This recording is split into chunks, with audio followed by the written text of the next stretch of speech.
Escuchemos al pastor Víctor Manuel Buitrago y la sabiduría de la palabra de Dios para hoy. Efesios, un estudio inductivo. La carta a los Efesios enfatiza la soberanía de Dios, la gracia salvadora y a la Iglesia como el cuerpo de Cristo, donde judíos y gentiles son reconciliados en una nueva humanidad por la obra de la cruz. Bienvenidos a este apasionante estudio. Bendito Señor, Dios Santo y Todopoderoso. Tuya es la honra, tuya es la gloria, tuya es la alabanza. Y estamos aquí, Señor, para estudiar tu palabra, pero no lo podemos hacer sin la ayuda de tu Espíritu Santo. Por eso te rogamos que sea tu Espíritu quien nos asiste en este momento. Toca nuestra mente, nuestro corazón, nuestra alma, nuestro espíritu, todo nuestro ser. Que tu Espíritu Santo sea quien fija las verdades tuyas en nosotros, Señor. Háblanos a través de este estudio. Enséñanos y ayúdanos, Señor, a parecernos cada día más a ti. Gracias en el precioso nombre de Jesús. Amén y amén. Bienvenidos a nuestra lección número 6 de Efesios Inductivo. Hoy estaremos en el capítulo 3, versículos 1 al 13. Lección número 6 de Efesios Inductivo. Así que voy a empezar leyendo el primer pasaje, que es Efesios 3 del 1 al 7. Por esta causa, yo, Pablo, prisionero de Cristo Jesús por vosotros los gentiles, si es que habéis oído de la administración de la gracia de Dios que me fue dada para con vosotros, que por revelación me fue declarado el misterio, como antes lo he escrito brevemente, leyendo lo cual podéis entender cuál sea mi conocimiento en el misterio de Cristo, misterio que en otras generaciones no se dio a conocer a los hijos de los hombres, como ahora es revelado a sus santos apóstoles y profetas por el Espíritu. Que los gentiles son coherederos y miembros del mismo cuerpo y copartícipes de la promesa en Cristo Jesús por medio del Evangelio, del cual yo fui hecho ministro por el don de la gracia de Dios que me ha sido dado según la operación de su poder. Esto es lo que dice versículos 1 al 7 de Efesios 3. Muy bien, vamos a nuestras ayudas visuales para continuar con nuestro estudio. Entonces tenemos aquí la primera pregunta es si ser un prisionero es estar privado de la libertad, ¿por qué Pablo se enorgullece de ser prisionero de Cristo Jesús? Al decir, por esta causa yo, Pablo, prisionero de Cristo Jesús, señalaba con el yo, Pablo, una relación exclusiva y única con Cristo.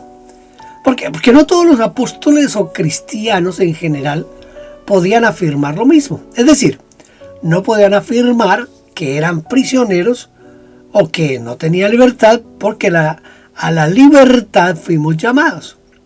Sin embargo, a Pablo no le pesaba ser un prisionero, porque para él ser un prisionero de Cristo era similar a decir que era prisionero de la felicidad o prisionero de las bendiciones de Dios.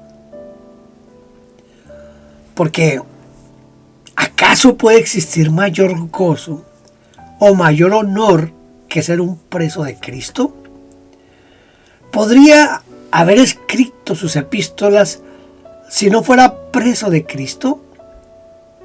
Gracias a esta condición, estamos seguros de que sus escritos son palabra de Dios. Porque él no podía escribir por su propia cuenta, porque no era dueño de sus decisiones, ni de sus deseos, ni de sus pensamientos. Por eso pudo decir, pero nosotros tenemos la mente de Cristo. Porque era prisionero, su ministerio apostólico y la gran envergadura que alcanzó fue superior a todos los demás apóstoles. Esto es una cosa bien especial. No todos se pueden,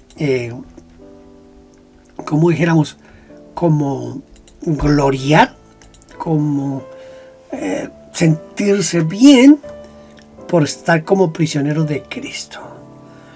En estos días en el que estoy grabando esta lección, hay un ministerio que se llama Puertas Abiertas y publicó 7 razones o 7 lecciones que podemos aprender de la fe de los cristianos en Corea del Norte.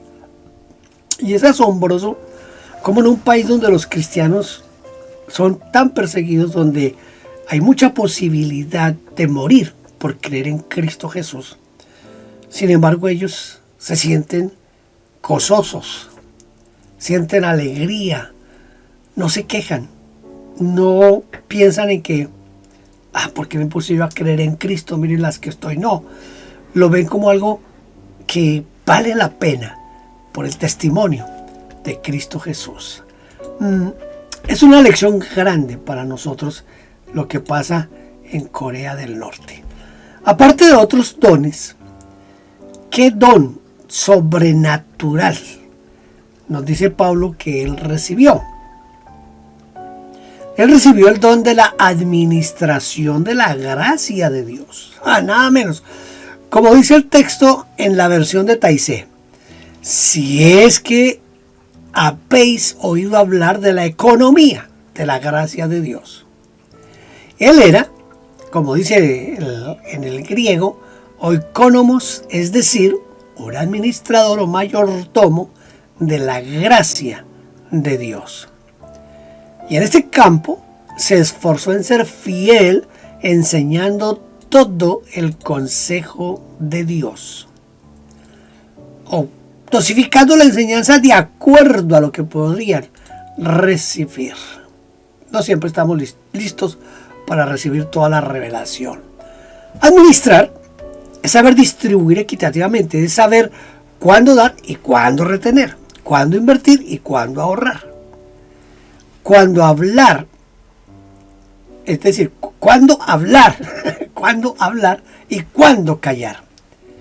No solo cuándo, sino también qué dar.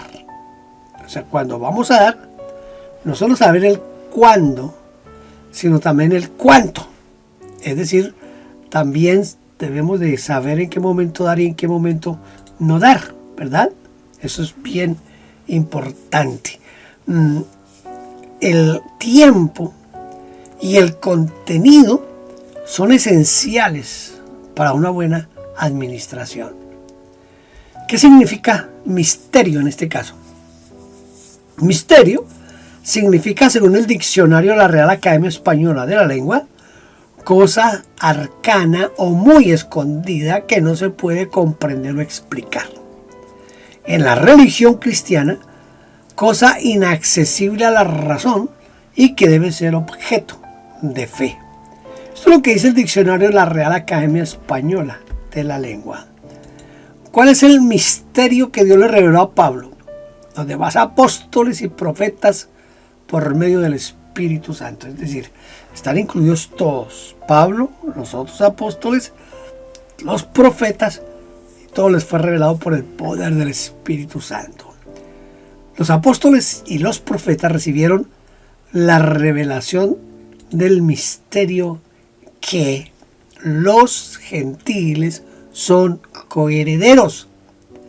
Es semejante al momento en que un juez o un escribano abre el testamento y lee su contenido. Entonces se descubre o revela qué parte de la herencia recibirá cada uno. Aquí se abrió el testamento de Dios y se reveló que los gentiles recibirían la misma herencia que los judíos. En segundo lugar, los gentiles son miembros de un mismo cuerpo. Hasta este momento, los judíos ni siquiera querían comer con los gentiles para no contaminarse ceremonialmente. Ahora, La revelación del misterio muestra que están ensamblados, unidos con sangre y carne y huesos en un mismo cuerpo con los gentiles. Tercero, los gentiles son copartícipes de la promesa. Es decir, que todas las promesas dadas a los patriarcas, escuche, y a Israel, dejaron de ser exclusivas para una sola nación y ahora se convirtieron en universales. Todos tienen derecho de comer de una misma mesa y todos tienen los mismos privilegios. Entonces, tratando aquí como de hacer como un medio resumen del asunto, el misterio que se le reveló a los apóstoles y a Pablo y a los profetas es que los gentiles son coherederos, que los gentiles son miembros del mismo cuerpo y que los gentiles son copartícipes de la promesa. Voy a leer Efesios capítulo 3, versículo 8. A mí, que soy menos que el más pequeño de todos los santos, me fue dada esta gracia de anunciar entre los gentiles el evangelio de las inescrutables riquezas de Cristo. Esto es un poco, a veces entra en contradicción con lo que normalmente nosotros predicamos y creemos. Mire, esta primera pregunta de esta parte tiene como su picantico. ¿Qué concepto tenía Pablo de sí mismo? Él se consideraba el más insignificante de todos los cristianos. La palabra que emplea significa también el más pequeño, el menos importante, o menos que el más pequeño. Su autoestima fue incomparable porque se colocó siempre por debajo del menos estimado de todos. Si se hubiera puesto al lado del último, podríamos compararlo con el último, pero él no admitía que podía ser considerado digno de estar al lado del último. Esta convicción de sí mismo contradice algunas enseñanzas contemporáneas sobre la autoestima, enseñanzas que nos vuelven más egocéntricos. Muchos psicólogos censurarían al apóstol Pablo diciéndole que debía cambiar el concepto que tenía de sí mismo y amarse más para tener una personalidad equilibrada.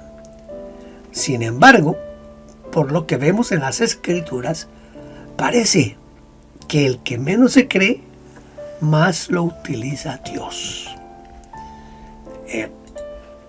Usted ha escuchado en los sermones de estos últimos tiempos que hay que sacar el campeón que hay en nosotros.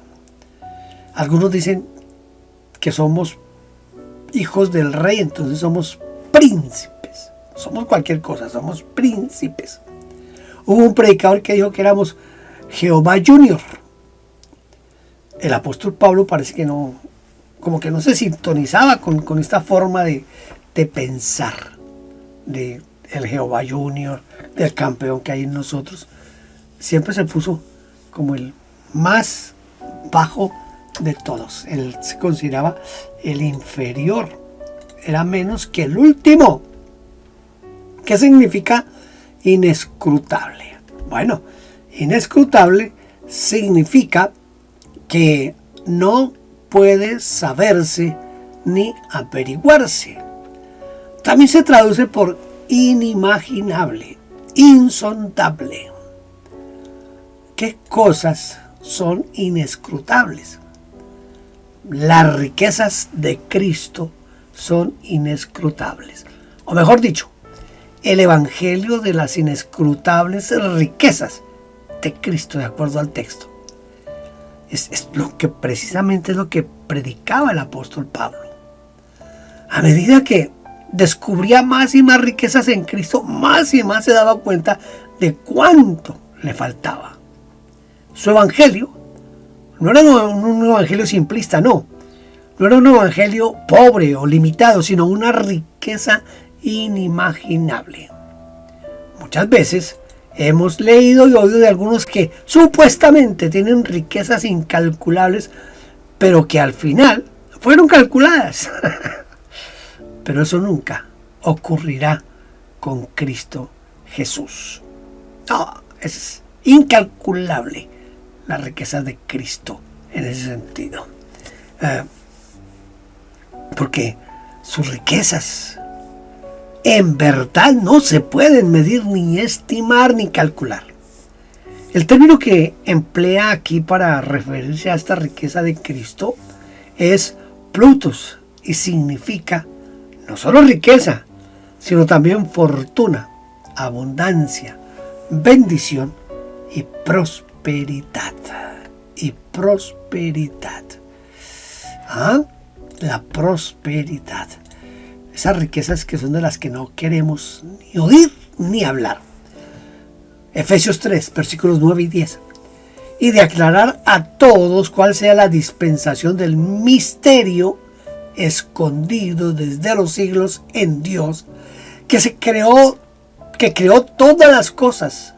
Dios que creó todas las cosas, para que la multiforme sabiduría de Dios sea ahora dada a conocer por medio de la iglesia a los principados y potestades en los lugares celestiales. ¿Qué misterio escondido es el que nos trata de mostrar aquí el apóstol Pablo? ¿Qué misterio escondido debía aclarar el apóstol Pablo?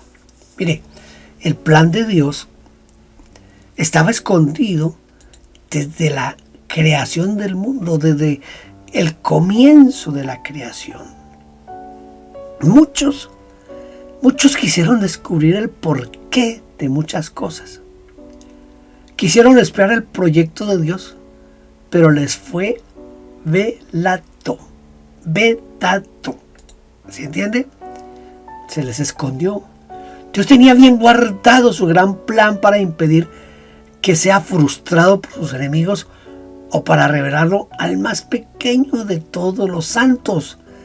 Dios le concedió a Pablo la llave, esa llave de su archivo, para que tome de allí lo necesario para enseñar a la iglesia y sacar a la luz lo que estaba guardado en secreto por muchos siglos.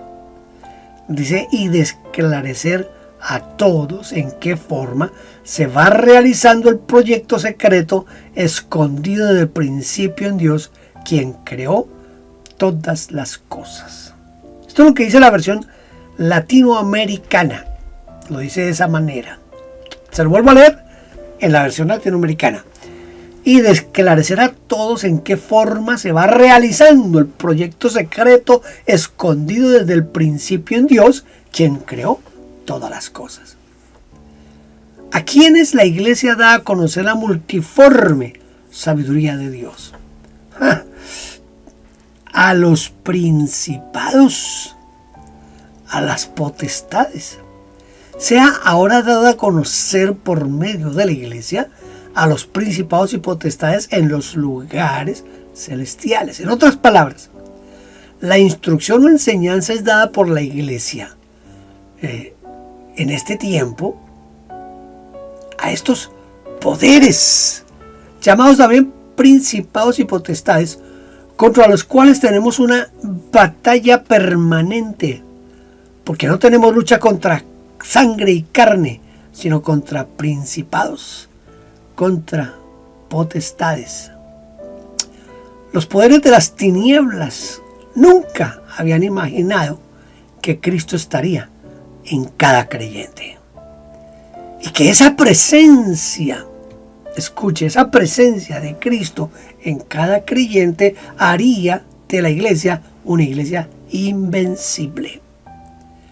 Porque el creyente en Cristo, por más inexperto que sea, por más ignorante o débil, al tener a Cristo en su interior, cuenta con el mayor poder del universo.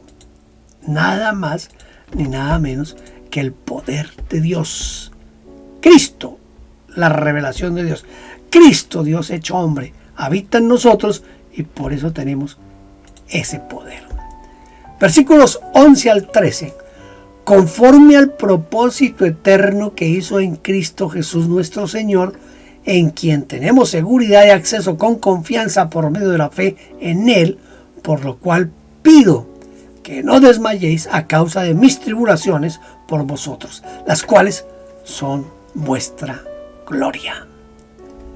Las cuales son vuestra gloria. Entonces vamos aquí a tratar de preguntarle al texto algunas cosas. Por ejemplo, preguntémosle a estos versículos que acabamos de leer. ¿Por medio de qué tenemos seguridad y acceso con confianza? Mire, tenemos acceso y seguridad por medio de la fe, conforme al propósito eterno, al plan, al proyecto secular que hizo en Cristo Jesús nuestro Señor, en quien tenemos seguridad y acceso con confianza por medio de la fe en Él. Los poderes celestiales, los principados y potestades ven continuamente cómo los creyentes entran a la presencia de Dios sin que ellos puedan interferir. ¿Por qué? Porque los rodea la presencia de Cristo. Pero no solo su presencia, sino que ellos oran con la fe de Jesús. Porque mire, literalmente dice, por medio de la fe de Él, de Cristo, de Jesús. Y como la fe que tienen es la fe de Jesús, pues los demonios y las potestades no tienen cómo combatir a ese cristiano que se arrodilla a orar. No pueden, porque pueden atacar nuestra fe y debilitarla, pero nada pueden con la fe de Jesús que está en nosotros. Por eso siempre tenemos seguridad y acceso con confianza. Nada, absolutamente nada pueden hacer contra nosotros, porque la fe de Cristo está en usted, está en mí. Por esa razón, los demonios, las potestades no pueden hacer absolutamente nada.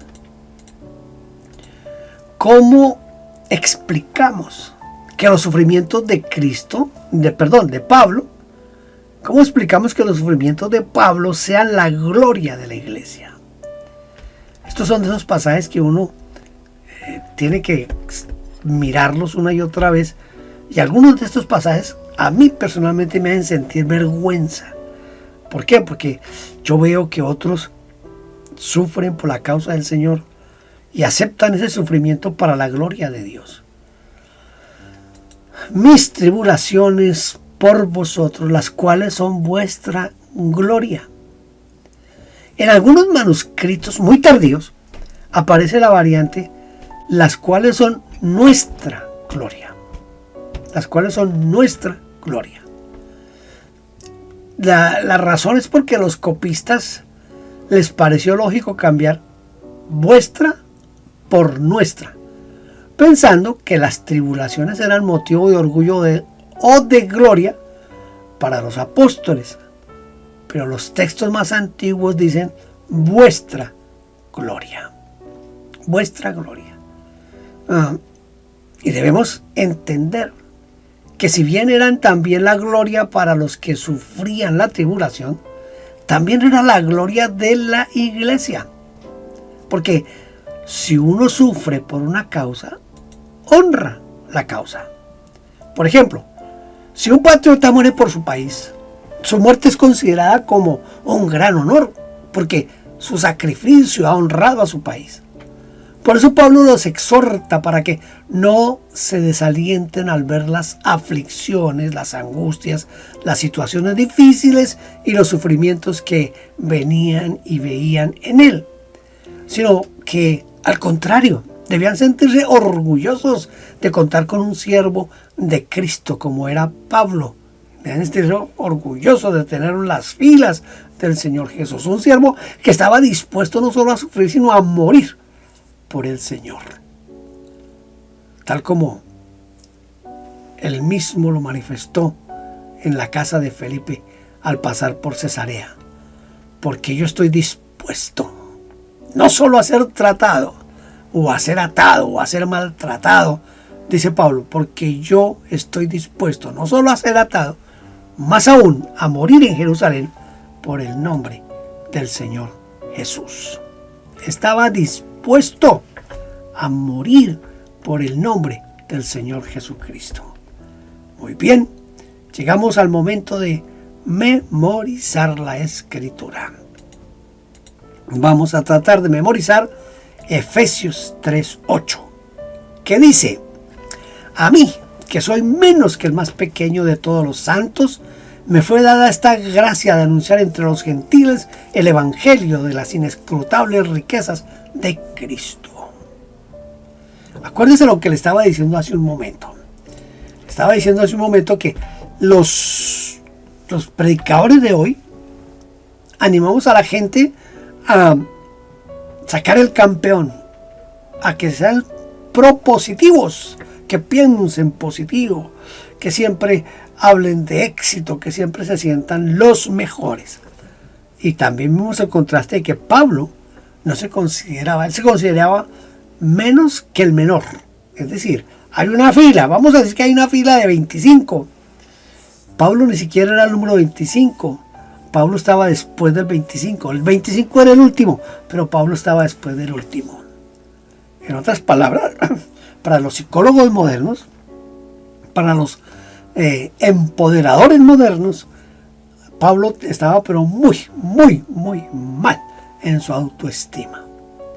Pero Pablo sabía que no hay nada mejor y no hay nada más excelente que ser parte de los sufrimientos por Cristo Jesús. Por eso, mire, a mí, que soy menos que el más pequeño de todos los santos, me fue dada esta gracia de anunciar entre los gentiles el evangelio de las inescrutables riquezas de Cristo.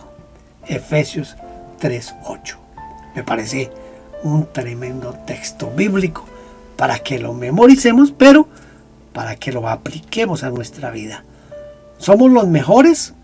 De pronto somos los mejores, pero no es por lo que nosotros somos, sino que somos los mejores por la gracia de Dios en nosotros. La gracia de Cristo en usted, en mí. Los dones no son suyos, los ministerios no son suyos. Dios se los otorgó, Dios se los dio, y al mismo tiempo tenemos la responsabilidad de ejercitarlos, que escuche, para la gloria de Dios. No para nuestro beneficio, sino para la gloria de Dios. Muy bien, hemos llegado al final de nuestra lección número 6 de Efesios Inductivo. Espero que lo veamos en la lección número 7. Dios le bendiga mucho más abundante de lo que hasta ahora lo ha bendecido. Y nos vemos en la próxima. Dios le bendiga. Gracias por vernos. No olvide suscribirse y tocar la campanita. Toda la gloria sea para Dios.